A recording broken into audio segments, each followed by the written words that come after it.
The day my house became a drugs farm.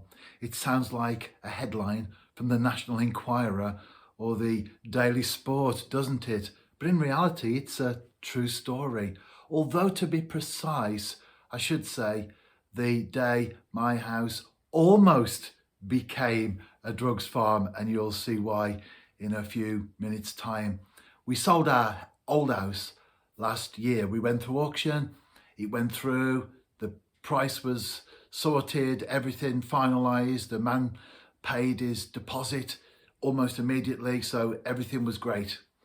On that particular afternoon, my wife and I went to the house, and when we got there, I noticed that the curtains had been closed. No one else had the key other than the estate agent, and he always told us when he went to the house and never messed with anything like that. So I immediately thought, that's odd. And then tried to get the key into the front door, wasn't working.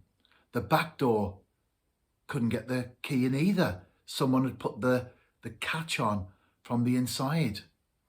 So I went back round the front of the house after trying the back door as well, and noticed there was some cardboard packaging on the floor.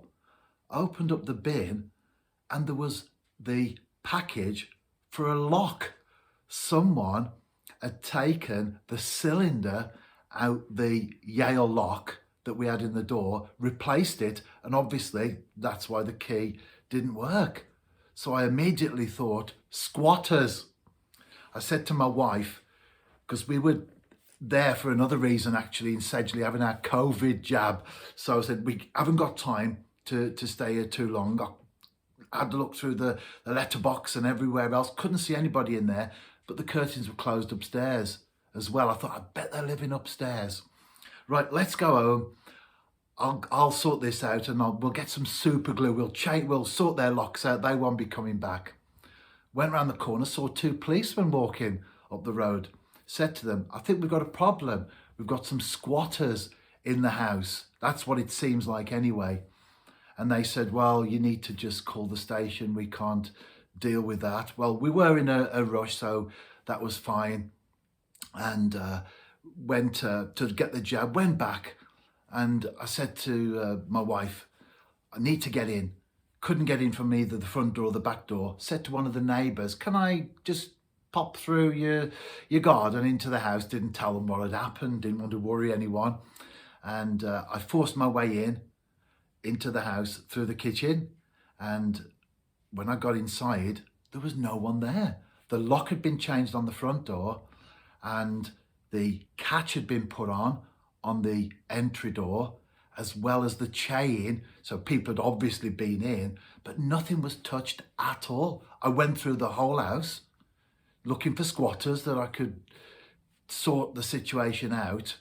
Nothing at all. Just prior to that going in though, we rang the police and said, look, we think we've got squatters. And they said, well, we can't do anything about that. You have to take out, you have to fill in a form on the gov.co.uk,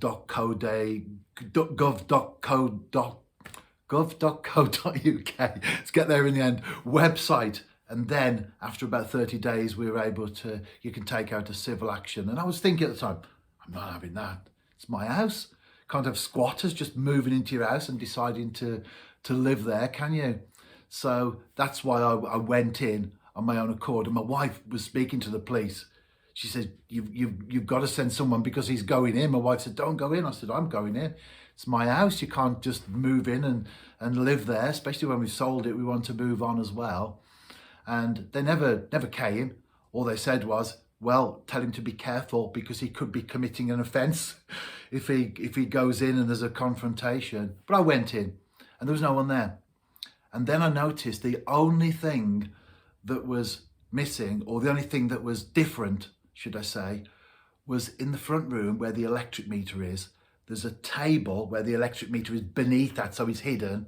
There's a little area where there's a wooden tabletop, and it was lifted off. So someone had been messing with the meter, that's all they'd done. And immediately I thought, because you read about it in the papers, it's a cannabis farm. Someone's come in here, sussed it out, identified it as an ideal place to grow cannabis. So now obviously the situation changes. So when we had to go back home anyway. So we're driving around the corner and we saw the same two policemen. Now, of course, we told them slightly different scenario, and they came and they had a look around the house and did all the stuff and said, yes, it's almost inevitably that it's the beginnings of a cannabis farm. So they then obviously took a different line on that, and they went round some of the houses in the area, the neighbours, and knocking doors to see if anyone had seen anything. We were back up again that night, and we also spoke to some of the neighbours, and there was one of the neighbours who wasn't in that day when the police came around, but told me, and these were his words, he said, I saw 3 Chinese men there last night. He said they looked so comfortable, didn't look shifty. They were there doing stuff in and out. The lights were on. They were messing around. So I thought that definitely ties up now with what we thought with the cannabis farm. So we got back home, rang the police. We had a crime number and spoke to the police and said with the particular crime number, and he got it up on the computer and knew about that. And we said about what had happened. Look, it is a drugs gang that have moved in and looking to set up a cannabis farm. And all he said was, have you taken measures to secure your property? Have you boarded it up? I said, no, it's a house. We live there up until very recently, and someone else will be living there in a very short time because we've sold it today. And that was really all he had to say. It's your responsibility to board your house up. And I'm thinking, well, how many burglaries go on during the course of a day here in the UK? And yes, of course, you secure your home, but you still get burgled. You can't board your house up. You can't live behind bars and shutters, can you? I thought that was just not the right way to come from as far as the police were concerned. But we then just reported that, and that was the end of that, really. I did think that because the drugs people had been in the day before, they had gone in to prepare it for the next lot of people to come in, the ones with all the plants and the equipment. I did think that the police might have said, can we stay in your house, just a few officers, just tonight, because they will come back. Because they did say to us, what they do is they identify a property and they do it all so quickly. Once they've identified it and sorted it, like they have now with the lock, because they think it's going to be empty for a certain number of weeks, they will move in really quickly. They gut everything. They set up irrigation systems and infrared lamps, and they do their stuff. And they were telling us just how much these plants are worth. So it is, as I think we all know, really big business. So I did think that the police would have said, can we have a couple of officers or whatever in there so that we can actually nick them when they come into your house? But they didn't say that. So anyway, we spoke to some of the neighbours, and particularly the next door neighbour. She got my number and said, look, if you hear anything, just let me know, we'll be up. And several times she did send me a text saying, I can hear a noise next door. I said to my wife the first time it happened, here we go again.